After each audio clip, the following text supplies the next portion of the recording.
I do. And it is a terrific question. It's a big question. I think that we throw around words like success and achievement, and I think a lot of us really treat success synonymous with achievement. They're such nebulous terms. There's such there's words that can be really redefined or defined in any sort of way based on your own life that just almost loses meaning. I think that the kind of phrases and words that people used in the humanistic psychology are better for people. And no, and they had a whole lexicon. The humanistic psychology, they never used the words happiness or achievement. Uh, they used even happiness. They never used that word. Isn't that interesting? Like that's happiness, achievement, and success. That's not what it means to be human. What it means to be human or fully human, and that's really what they were talking about. What does it mean to be fully human? Things like growth, integration, um, uh, creativity. Creative actualization. Are you continually using your powers in a way that are getting you outside your comfort zone? Um, these are the sorts of words that I think we need to reintroduce into our society and promote in becoming a fully self-actualized human, because success it suggests there's an end point, you know doesn't it? Like you'll ever reach a point and be successful, but you keep hearing from these successful people and they're miserable. Like they're depressed. You listen to all these the billionaires. You're like, what? You're successful. What does it mean to be successful? And they're like, well, I still feel deeply unfulfilled. Mm. So then how does that success again? Like how's that success? So yeah, I That love that question. brings us on to our next question, actually, which is that we live in a society where comparison is always encouraged. And how can you try and ensure that you compare yourself to people in a healthy way that helps you on, you use the phrase to stay on your own path. How can you ensure that? Um, I think so much of it is about reaffirming your values as much as you can through meditation practices, through recentering practices. Writing something like your life mission statement on a piece of paper, print it out, and put it on a wall where you work. You know, and constantly realigning yourself with your values and with your mission. It's very easy to forget your mission. It's very easy to forget your highest values because we have a whole goal hierarchy, and we can sometimes start to get lost in the bottom of a hierarchy, which are our least. So I should probably start with the top of the hierarchy, which is our top level goal. What is your North Star?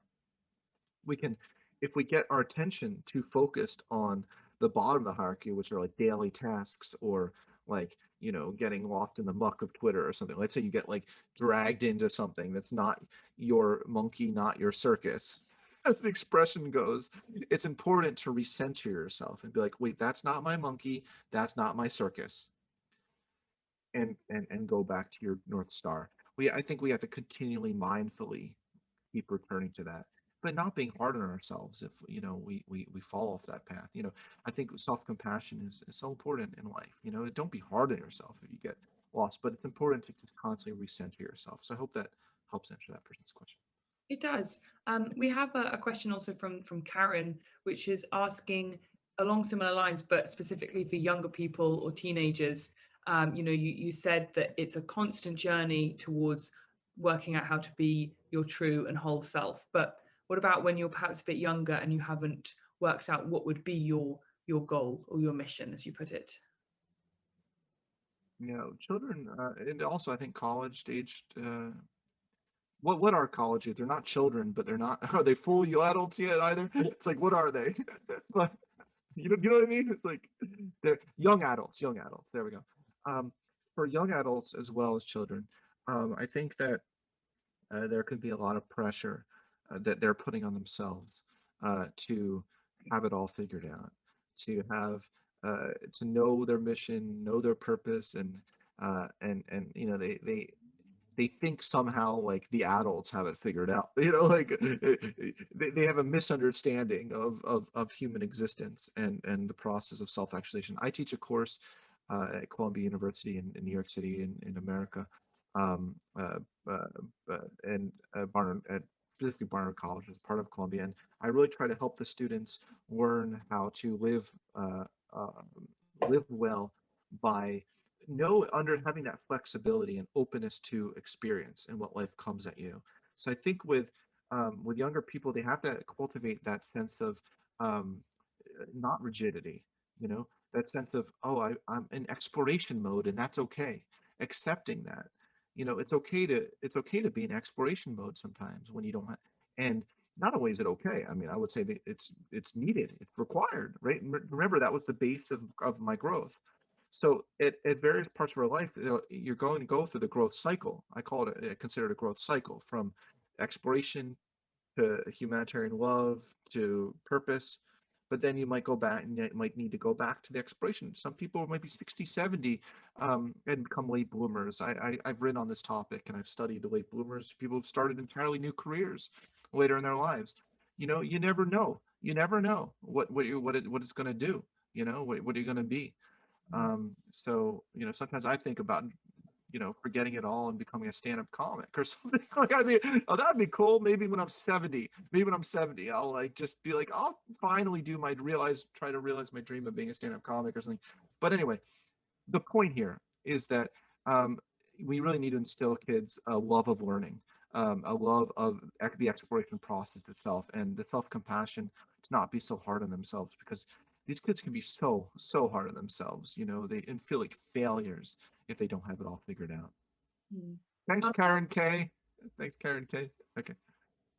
we have a question about the um, sale analogy, going into the specifics of it, which asks, can you be low on connection, for example, and not be happy about it, but still operate at a decent amount of wind in your sails on purpose, one of the higher ones? Yeah, you can. And sometimes people intentionally make sacrifices in their life that they live with.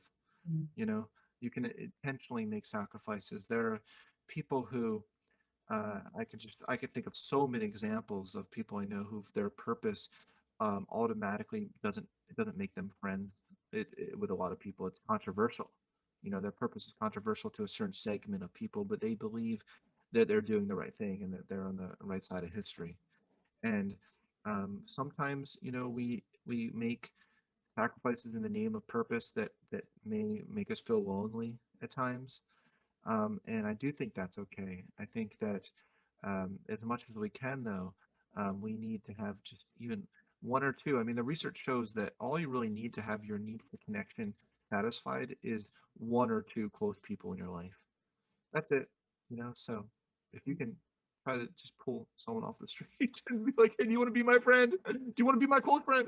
Actually, that might be creepy, but what I'm saying. Like, just try to find someone that really there is a mutual caring for, and you can have your purpose and just have one or two people. That maybe that's all you need.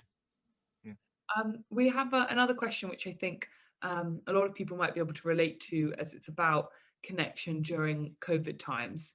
And this person asked if you had any advice for cultivating connection in the context of social isolation, and also wondered whether connection doesn't have to come from someone that you actually know on a personal level, but you can still feel connection with people that you see on the street, or like with a wider sense of humanity. Does that count?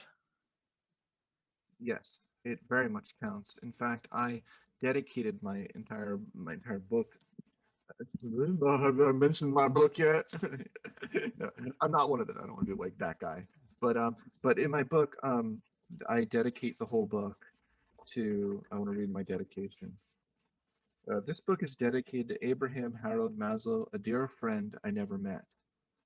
And so, I mean, look, I feel it. I'm friends with Maslow. I feel like a deep connection. I think that that's the beauty of literature. I hate to see when there are budget cuts, for English departments and things like that. It's like um, great literature allows you to feel connection to our past of humanity. It allows us to feel connection to even fictional characters. Like it is that interesting how we can feel connection to a fictional character. I think that when we're helping people through our through like a nonprofit we've created, or going to a food bank, whatever we can do, we can make choices in our lives to generate more of a connection. I think love is a freely given gift, as my friend and the great Buddhist meditator Sharon Salzberg has put it. You should have her on here, by the way. You should have Sharon Salzberg do a How to Academy event. She said love is a freely given gift, and I think that the more you give that love, the more you receive it. And I think a lot of people don't really, it sounds almost trite and corny, but it's like a profound truth that so many people don't realize. You know what I mean? So Definitely. Um, you spoke about the messy mind, which I can see on the chat lots of people related to. But do you think that creativity is something that you can develop throughout your life, or is it a personality trait which some have and some are not? okay, I was just responding to Sally. Can you say that again? Yes, pardon? I couldn't tell Sally was being sarcastic. I was just responding to Sally on chat, and I missed the question. Oh, don't Can you worry. can you ask it again? It was about the messy mind idea, and one person asked if it was possible to develop creativity throughout your life, or if it was something you were born. Well, yeah. Well, I love these questions. You're giving me like, this is fun. This is fun. Yeah, creativity is is not something you're fully formed, that you're born with. And um and there are people who, through genetics and environmental circumstances, are bent in a certain creative direction. Like, you can have artsy types, you can have, but I view creativity as something that transcends any specific domain or profession. Like you can be, I would say there are only two exceptions. We don't want creative accountants, and we don't want creative pilots. You know what I'm saying? But besides those two, we want, in sort of almost any field you do, or have, you can bring that sense of openness, of wonder, of challenging the status quo, questioning. It's a habit, a set of habits that you can learn. My prior book, Wired to Create, Unraveling the Mysteries of the Creative Mind, the main thesis of that book is that creativity involves a set of habits, and we describe what those habits are, but that we really can start exercising those muscles. The more that we do them, the more creative we become. Yeah. There's a question as well about the idea of the tyrannical should, which you brought up. And this person asked, what's your view of the difference between a tyrannical should, and they give the example, I should help people, even though I don't feel like it, for example, and responding to a psychological nudge to be generative or a moral nudge to contribute to a collective good? It's a complex question. So that one was complex. Um, uh, you know, there is this balance. I feel like we do have to strike sometimes, because when we're called, a lot of people who have a purpose, self-actualize, feel a calling. Um, the way they describe it, and this is very interesting, they feel called into the future. So sometimes, if you feel called into the future, you um, kind of resemble a tyrannical should, right? If you think about it, it kind of can feel like, well, I should do this. And I think that it's a very subtle difference. It's a very subtle difference. Those who are in the grip of a tyrannical should, it feels like a compulsion. But those who feel called into the future, it doesn't have the same feeling as a compulsion. It has more of a feeling of an energizing, uh, a sort of excitement to get to work. And they're different. And I think we can actually really distinguish between the two. That when you're in the grip of the tyrannical shoulds, you often tend to be gripped by your past, whereas when you're called into the future for helping humanity, you tend to be called into the future. That's how I would put it. Mm. Just Never for our quite put it that way. Never quite put it that way. Never know what's going to come out of my mouth. But that felt right. That felt right. No, that sounded great. Just for our final question, um, just as something to round off, how would you describe, or if you were to sort of say, how would you describe what a self-actualized person is like? Is this the last question? This could be, yes, I think this must be the last. I mean, it doesn't have to be. I'm just wondering if it is. But it feels like a last question kind of question. Um, so what are self-actualized people like? Is that it? Yeah, how, what would they, what would they look like? Is it, how could you identify them? What adjectives would you give for a self-actualized person? Well, it's funny that you mention that, because if you go to self-actualizationtests.com, you can literally take the characteristics of self-actualization scale that I created, um, for free. I'm not selling anything. And it'll tell you your top 3 sources of self-actualization. So I actually wrote a whole paper. I wrote a scientific paper on this. Maslow proposed 17 characteristics of self-actualizing people, and I scientifically validated 10 of them. I found that 10 of them really can be measured. Um, and just a teaser, some of them include things like authenticity, which I define as staying true to your values even in the face when they're challenged, having a creative spirit, um, having a humanitarian purpose, these sorts of things. But go and take the test. It'll be fun. You can have fun. Take that test and then find out where you are on the light or dark side of the force. And you'll really have a lot of fun learning stuff about yourself, and you can share your results with your friends and stuff. But again, don't take it too seriously. Like, it's like, like if the results say that you're a psychopath, for instance, like, don't take it too seriously. Don't take it too seriously. It's just a fun little test. And I do think at the end of the day, and I want to leave on this note, none of us are either all good, all bad. We tend to have black and white things. In our worst moments, we'll say, I'm a loser, or I'm no good. I really do believe that all of us have so much greater potential than we know about. And we have deep, deep reservoirs of resiliency that can get us through hard times that we didn't know. And often it requires for them to be challenged for us to realize that. So I do want to leave on that more uplifting note. That's a great note to end on. Scott, thank you so much. And also thank you for everyone who joined us tonight and asked lots of questions. I'm sorry if I didn't get around to your question. There were lots of them in the chat and in the Q&A, but I hope you all have enjoyed the talk. And thank you so much for coming and joining us, Scott. Thank you, Esme. You were great. Like, you deserve a raise. You deserve a raise.